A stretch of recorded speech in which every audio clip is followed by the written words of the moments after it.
백제는 방금 했던 내용들이 계속 이어지게 됩니다. 보세요. 광개토대왕의 공격으로 한강이북 빼앗기죠.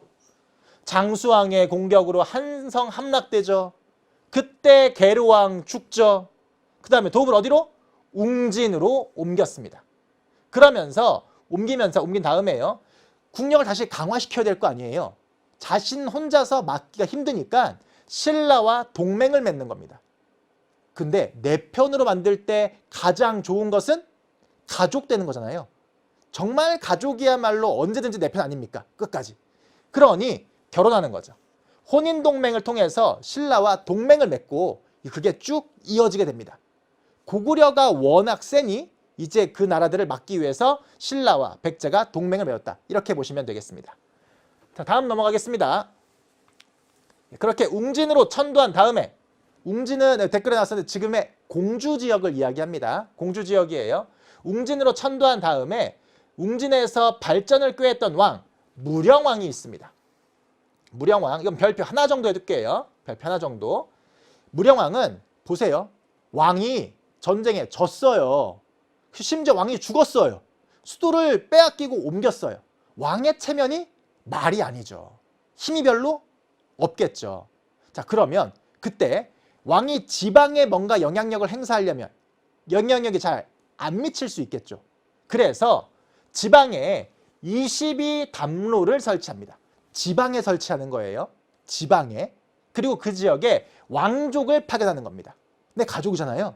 왕족을 파견해서 지방의 통제를 강화하기 위해 했던 거죠. 그게 바로 22담로라는 겁니다. 그리고 무령왕 때는 중국의 도움을 좀 받으려고 합니다. 교류를 통해서요. 중국 남조와 교류를 하는데 남조와 교류한 증거가 뭐냐? 무령왕릉이 있습니다. 이 무령왕이 묻힌 무덤이 있거든요. 그 무덤을 통해서 알 수 있습니다. 담로라고 하는 건 행정기구의 명칭이에요. 지방행정기구의 명칭인 겁니다. 그렇죠? 왕족을 파견한 담로가 22개가 있었던 겁니다. 22군데요. 자, 다음 보도록 하겠습니다. 그렇게 웅진으로 천도한 이후에 무령왕이 22담로를 통해서 지방 통제를 강화하려고 했었습니다. 다음입니다. 무령왕릉 내용인데요. 이게 왜 중국과의 교류를 보여주느냐? 혹시 보이시나요? 잘 보시면요. 벽이 좀 달라요. 그냥 벽이 아니고 이게 뭐냐면요. 벽돌이에요. 벽돌. 그러니까 벽돌 무덤이거든요. 벽돌을 쌓아서 만든 무덤이다. 이거 우리나라 양식 아니에요. 그럼 어느 나라 양식이냐? 중국 남조 양식이에요. 그러면 중국 남조 양식으로 왕의 무덤을 만들었대요. 그 뜻은 당시 백제가 중국 남조와 교류했음을 알려준다는 것이죠. 그렇죠? 바로 그걸 통해서 알 수 있는 겁니다. 하나 더 팁을 드리면요. 이때 무령왕이 묻혀있던 관이 있는데요. 나무로 된 관인데 그건 금송이라는 소나무거든요. 이건 또 일본 거예요. 그러면은 일본과도 교류가 활발했구나 라는 거 알려주는 거죠. 그렇죠? 그렇게 무덤을 만들 때 중국의 양식도 도입됐었다라는 점입니다. 다음 보겠습니다. 백제에서 제가 아까 무령왕의 별표 하나 줬었죠. 고구려는요. 장수왕에 3개 줬잖아요. 자, 그러면 백제에서도 가장 중요한 왕 한 명 꼽아라. 저는 여기 나온 성왕입니다. 성왕에 오늘 3개. 자, 3개 2명 나왔어요. 고구려는 장수왕, 백제는 성왕이에요. 성왕은 웅진에서 사비로 천도를 합니다. 한번 봐볼게요. 원래는 수도가 한성이었는데 장수왕의 침략으로 빼앗기고 웅진, 공주 지역으로 옮겼습니다. 그런데 다시 한번 어디로? 사비로 옮긴다는 겁니다. 자, 백제 수도 천도 순서예요. 그럼 갑자기 외침도 없었는데 왜 옮기느냐? 당시 웅진으로 옮겼을 때는요. 고구려에 막 공격받을 때 아니에요. 그러니 공주 지역에 있을 때는요. 좀 방어에 좋은 데예요. 방어하기 좋다는 거는 막혀 있다는 거죠.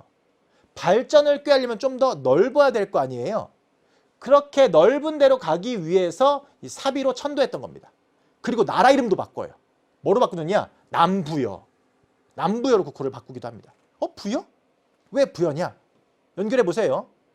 부여에서 내려와서 주몽이 고구려를 세웠지요. 그리고 고구려의 그 주몽의 아들인 비류와 온조가 내려와서 백제를 세웠지요.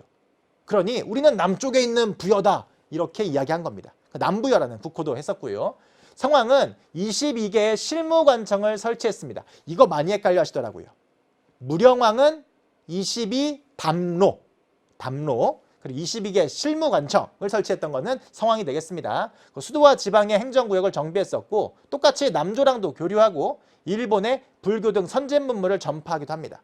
중요한 건 여기에요. 사비로 천도했다, 국호를 남부여로 했다. 이 부분의 포인트 보고서 기억해 주세요. 성왕이 세계인 이유, 사비로 천도, 국호 남부여. 일단 이겁니다. 그리고 플러스 뭐가 있느냐? 영토 회복 노력이에요. 신라랑 동맹 맺고 있잖아요. 고구려를 몰아내야 돼요.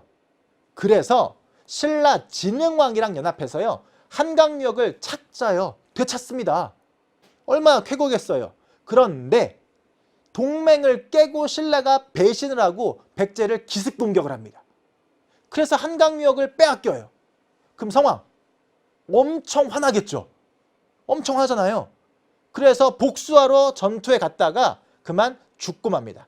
그것을 관산성 전투라고 합니다.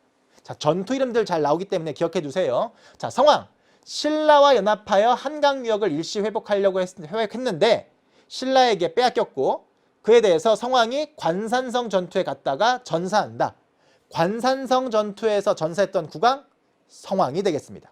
자, 그럼 성왕 사비로 천도했었고 남부여로 국호를 바꾸었고 다음에 관산성 전투에서 전사했던 것. 이게 성왕이 되겠습니다. 아시겠죠? 자, 보겠습니다. 백제의 수도 천도예요.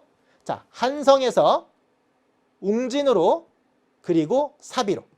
다시 한번요. 한성에서 웅진으로 사비로 또 옮겨간다는 거죠. 웅진으로 옮긴 이유 뭐였었죠? 장수왕의 남진 정책으로 한성이 함락되었기 때문에. 자, 사비로 옮겼네요. 누가 옮겼나요? 사비로? 그렇죠? 성왕이 옮겼습니다. 성왕이요. 그 내용 꼭 정리해서 기억해 두시기 바랍니다. 자, 그럼 지금까지 배운 내용들 정리해 보겠습니다. 웅진일 때는 누구를 기억해야 되느냐? 웅진일 때는 누구? 무령왕 제가 기억해 달라고 말씀드렸습니다. 무령왕이요. 뭐? 22담로. 22담로. 그리고 무령왕릉 꼭 기억해 주세요. 아시겠죠? 다음 보겠습니다. 중요한 거는 그 다음이었었죠. 누구? 성왕. 성왕은 꼭 외우자. 꼭 외우자. 성왕은요. 사비로 천도했고 지금 부여예요. 국호를 남부여로 바꾸었다. 신라와 연합해서 한강유역을 일시 회복했었는데 신라에게 빼앗겼고 관산성 전투에서 전사했다. 이렇게 성왕의 특징까지 기억해 주시면 되겠습니다. 오늘 전체 내용에서 중요했던 거 장수왕, 성왕 꼭 외우라는 점 다시 한번 기억해 주시기 바랍니다.